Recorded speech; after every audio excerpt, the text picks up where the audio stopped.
France 5, donc, c'est un groupe de 5 jeunes gens qui se battent pour défendre la Terre. Et donc c'est la Tour Eiffel qui envoie de puissantes ondes qui empêchent les Lexos, les méchants, de débarquer en nombre sur la Terre. Et donc le but des méchants tout au long de la série va être d'essayer de détruire la Tour Eiffel et donc de se débarrasser des France 5 qui leur barrent le chemin. France 5, c'est un Sentai à la française.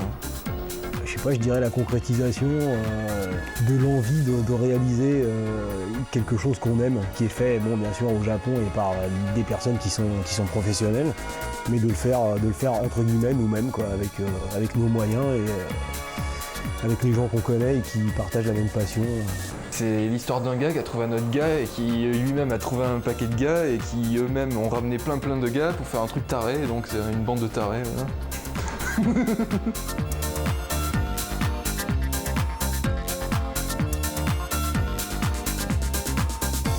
Faire du Sentai, alors au premier degré, donc c'est reprendre la réalisation, le découpage et le montage et le cadrage des Japonais. Avec tous nos moyens limités, notre mauvais jeu d'acteur, mais qui essaye quand même de faire rêver un peu les gens. Et bon, on essaie. Pour moi, tout ça n'est pas parodique. Je suis un true believer de ça. Et donc, je peux pas me moquer de ça ou trouver ça drôle. C'est le sang qui coule dans mes veines. Donc c'est la grande question tout le temps, c'est l'obsession sur France 5. Est-ce que ça fait Sentai? Et ça peut être n'importe quoi, hein. Ça peut être le bracelet de montre des France 5, comme les costumes, comme la moindre phrase. Est-ce que ça fait Sentai? La grande question.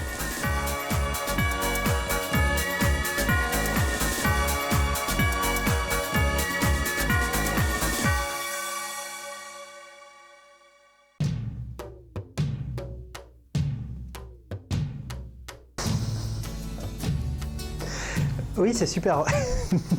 Repose-moi la question, comme ça je... Bon, en général, un Sentai, c'est une histoire d'un groupe. Enfin, c'est l'histoire d'un groupe. Donc, pour pas que l'histoire tourne en rond et pour que ce soit intéressant, il faut que les personnages soient creusés. Donc, l'intérêt, c'est de pouvoir creuser sur 52 épisodes. Bon, nous, on en a que 5. De creuser chacun des protagonistes, chacun des personnages. Donc il faut les mettre en avant. On peut pas se permettre d'avoir toujours le même qui fait avancer l'histoire ou les 5 qui se suivent bêtement. Il faut toujours qu'il y en ait un qui prenne l'initiative. Et après Bleu dans le 1 et Yellow dans le 2, dans le 3 on a mis Black. Alors une fois que le scénario, une fois que je l'ai écrit, il faut encore l'expliquer au reste de l'équipe. Parce que bon, d'une part, c'est une source de motivation pour tout le monde de savoir ce qui va se passer après. Et puis surtout, il faut s'organiser. C'est une scène dramatico-comique. Putain. Donc,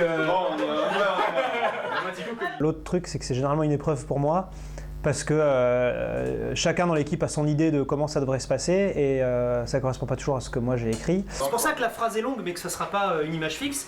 Pendant que Toxicostrum raconte tout ça, on verra Warduke attraper les France 5 un par un en train de tousser et leur frapper dessus en plus. Et du coup je suis obligé de tout leur expliquer parce que tout ce qui est dans ma tête n'est pas forcément sur le papier. Une vraie horreur alors que leur balance. Toxico repart sur de la planète Pestibola et Warduke, je sais pas moi, il peut tenir Yellow et Pink comme ça et il fait bande de vénards et paf comme ça. Bande de vénards.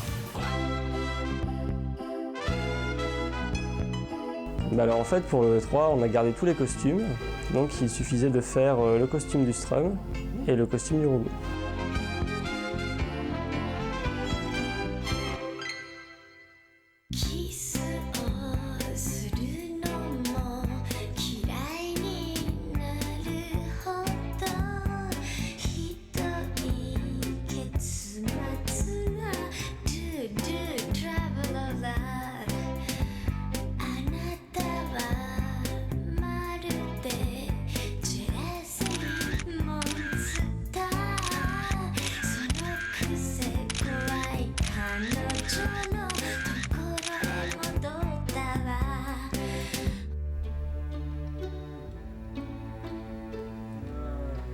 On travaille dur.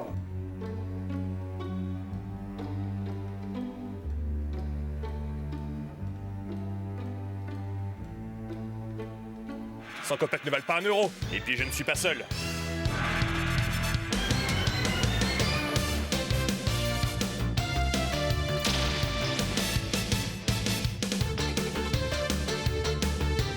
Attention, eux aussi sont contaminés par les Lexo-éléments. Oui.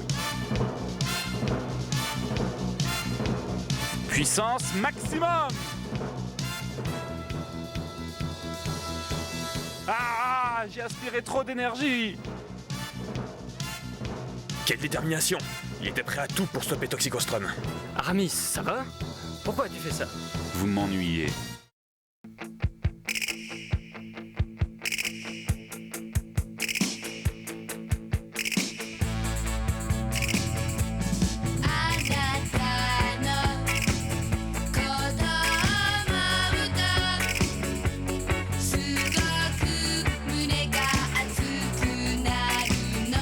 Cette scène-là, on tournait en pleine ville avec plus de 30 acteurs. Il y avait aussi des gens costumés, sans autorisation, et c'était chaud. Ça va mieux? Ouais, ça va toujours, elles disent toujours tout ça. Voilà, maintenant vous le savez, entre Pink et moi, c'est du sérieux. Ce ne sont pas les acteurs qui sont dans leur costume. Si on regarde le générique de fin, on voit qu'il y a des doublures. En fait, on fait comme au Japon. Au Japon, évidemment, ce ne sont pas les mêmes personnes. Ce sont des cascadeurs qui sont plus qualifiés pour faire leur combat, plus balèzes. Pour nous, c'est pareil. On n'est pas forcément très fort pour faire des sauts périlleux, pour faire des grands sauts. Ils sont trop mignons, mes petits bonhommes en costume. Alors le plan qui était vraiment difficile, c'était le plan séquence, donc du combat contre les panous, puisque donc il y avait une succession de 4 actions qui devaient se dérouler. Et donc plan séquence, c'est-à-dire qu'il n'y a aucun cut. Donc il a fallu retourner cette scène environ, je crois, 19 fois pour arriver à un résultat correct.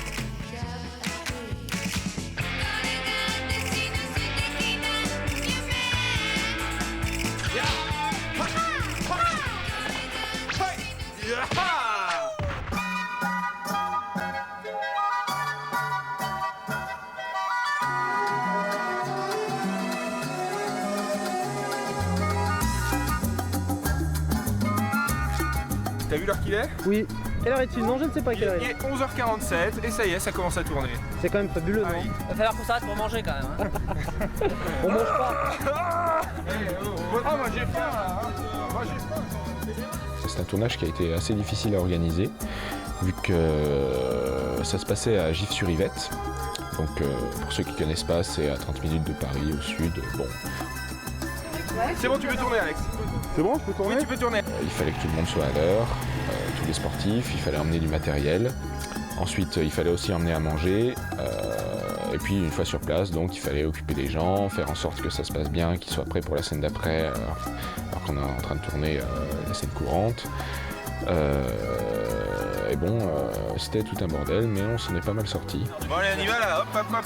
Il y avait en fait un tel décalage entre les premiers tournages, le tournage du dojo et le combat final, que forcément, moi, 1 an et demi après, j'avais pas la même tête et j'allais pas spécialement me faire couper les cheveux pour ça. Donc, comment faire pour justifier ça scénaristiquement? J'ai l'idée du petit geste, genre la drogue Lexos a eu un effet secondaire sur mon métabolisme. Voilà, donc si vous souffrez de calvitie, messieurs, la drogue Lexos dans toutes les bonnes pharmacies. C'est prêt? Ok, merci. Ça déchire. Allez-vous-en.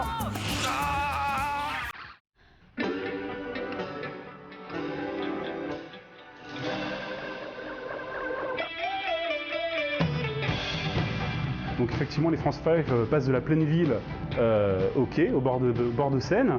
Et ça, c'est quelque chose qu'on voit dans quasiment tous les épisodes. Les héros font un salto ou deux et hop, ils se retrouvent carrément ailleurs. C'est pure Sentai. Aïe. Oh. Voilà. Aïe, mais il est fou. Ça, c'est un tournage qui a été compliqué, parce qu'il a été maintes fois reporté à cause de la météo. Il n'y a plus de soleil. Petit problème technique là. On attend, ouais. On attend qu'il y ait du soleil. Je devais sortir d'un rhume ou de je ne sais trop quoi qui m'avait vraiment très fatigué. Il y a une scène que j'ai dû refaire beaucoup de fois qui m'a énormément fatigué au niveau des mollets. Il fallait que je saute et que je termine très bas.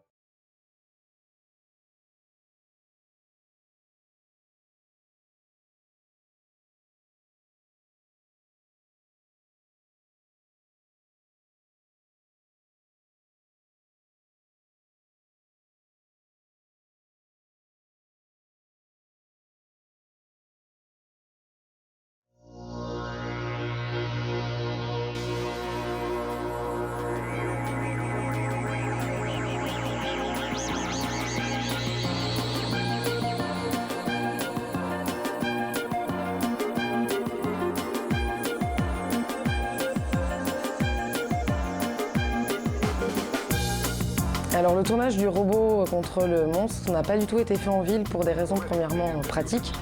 C'était très difficile de tourner en ville avec les problèmes qu'on avait de raccommoder le monstre et le robot entre chaque scène.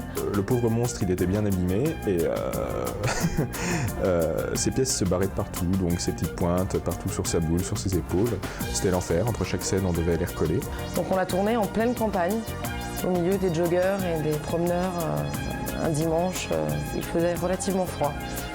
On aurait voulu le faire en studio pour des facilités de détourage, sur un fond neutre c'est plus simple.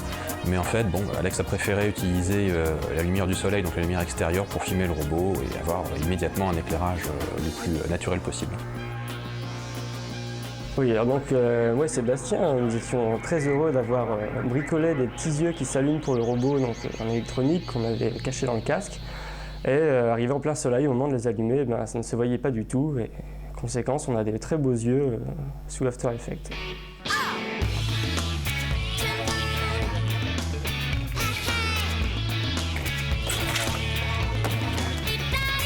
Alors, Aurélien François, 22 ans, actuellement célibataire.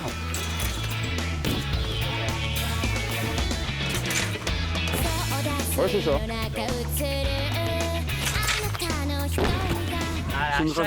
À chaque fois, il faut faire ce plan. J'ai une réputation, moi, monsieur. Superbe.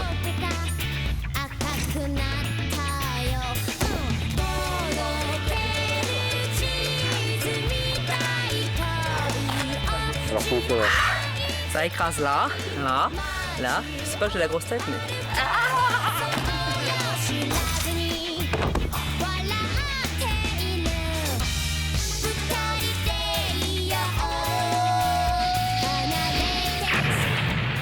Il serait temps que vous appreniez la ponctualité, les France 5.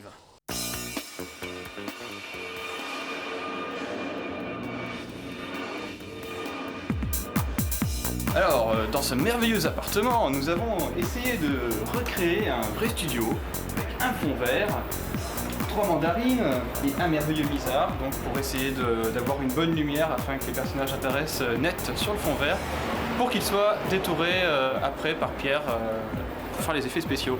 Et où j'ai oublié de te dire que j'avais un appareil photo. Ah, Prends des photos. Et voilà. Alors bon, c'est pas encore final, on va essayer de se débrouiller.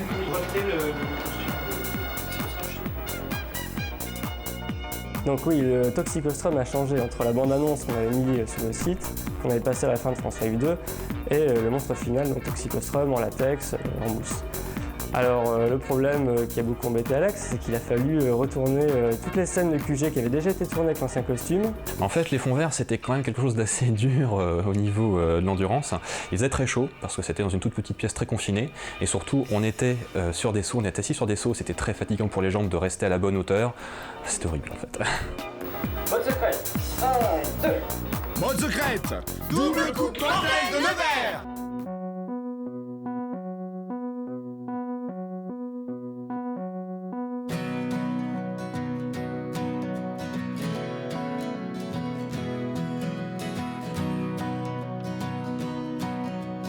C'est quand même Pierre qui a assuré à lui seul 80% des effets spéciaux du film. Celui que j'ai fait et qui reste à faire sur d'autres plans, c'est des pétouilles qui sont à l'écran, donc des poussières sur l'objectif qui se voient pas forcément au tournage, et comme il est hors de question de retourner tout ça, il faut enlever toutes ces pétouilles à l'écran. Et donc ça prend du temps pour... En fait on verra rien, au résultat c'est le but quoi. La transmute de Black qui est la reprise de la transmute de Red du 2, sauf qu'on a encore rajouté des éléments par-dessus comme le fond de laser et de ça. Et là pareil, il y a tout le temps le travail de détourage et tout, mais c'est assez gratifiant vu que ça rend bien à l'écran quoi. Là où il a vraiment assuré, c'est sur la fumée. Donc c'est pas un plugin After Effects ou quoi, c'est une vraie fumée filmée sur fond noir, incrustée et traquée sur les mouvements de caméra. Moi je trouve que ça rend vraiment bien. Et là où on sent vraiment la touche Pierre, c'est quand il anime les yeux de Toxico. Il y a 3 ou 4 plans dans le film où Toxico cligne des yeux et je trouve ça vraiment classe. France 5 ne contient aucun élément de 3D. Donc même les scènes avec les maquettes ont été incrustées sur les maquettes filmées, qui ont été détourées et incrustées sur un fond de ciel, des nuages. Avec Alex, on avait été faire des explosions en pleine campagne, certains résultats nous paraissaient assez probants. Le problème, c'est que la plupart de l'épisode était tourné en ville et bon, bah, on peut pas trop mettre d'explosion en ville. Donc, malheureusement, tout a été fait en numérique. Pour France 5, ce qui marque dans les effets spéciaux, par rapport à ce que je fais d'habitude, vu que je travaille dans la post-production, c'est tous les effets spéciaux un peu kitsch, quoi, que j'utiliserai pas forcément ailleurs. Donc je vais voir dans ma bibliothèque d'effets et en fait, je retiens tout ce qui est clinquant, qui envoie de la lumière et tout, qui est pas forcément du goût de tout le monde, mais qui fait vraiment Sentai, quoi.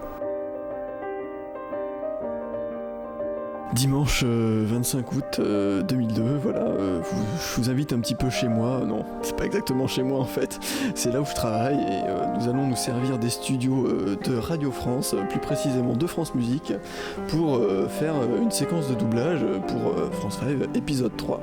Donc là, je vous introduis dans le milieu, si je puis m'exprimer ainsi. Voilà, et voilà, ils sont là, c'est nos héros, nos idoles. Ah, le spectacle de vos corps se tordant de douleur me rappelle ma tendre enfance et me remplit d'une douce nostalgie. Seul, ne me faites pas rire.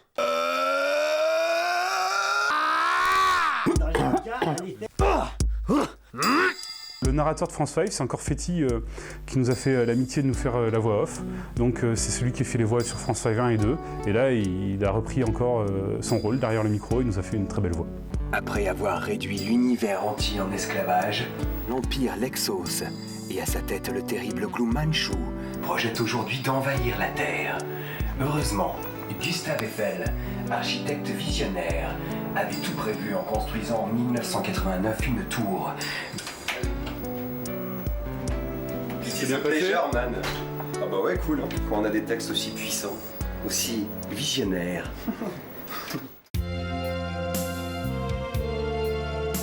Pour la première fois, on a notre vraie bande musicale, une vraie bande originale. On a trouvé un musicien vraiment qui correspondait à ce qu'on attendait.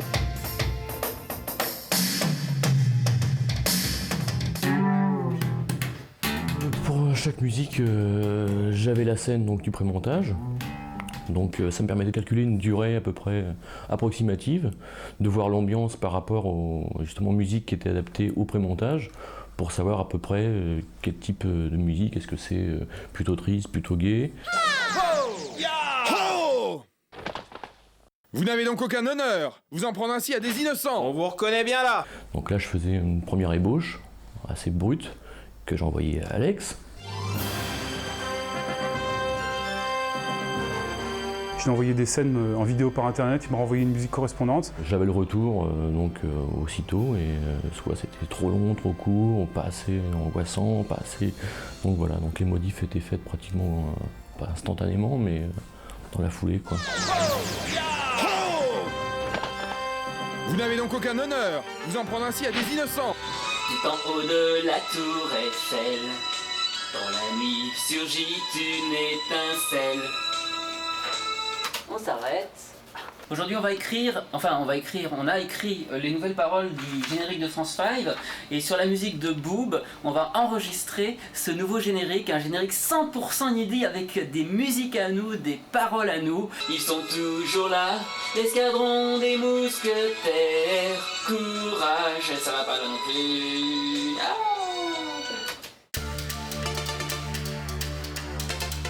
Contrairement aux deux premiers épisodes, là, cette fois-ci, le montage a été fait sur un PC personnel, alors qu'avant, je travaillais sur les stations de montage à vide.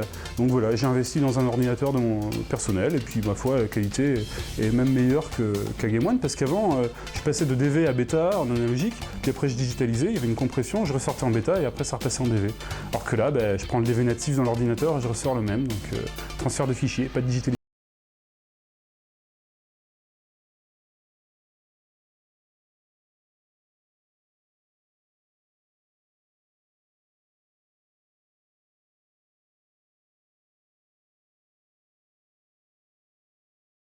J'ai fait et vu des choses qu'avant j'aurais certainement ni vu ni faites.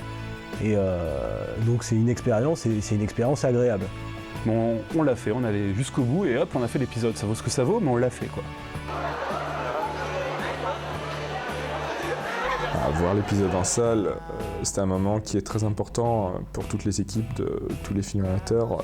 C'est un petit peu la récompense ultime, donc de voir les gens apprécier, vibrer à chacune des scènes. Je suis assez anxieux de le voir. C'est vraiment chouette de pouvoir faire ressentir ça à d'autres gens alors que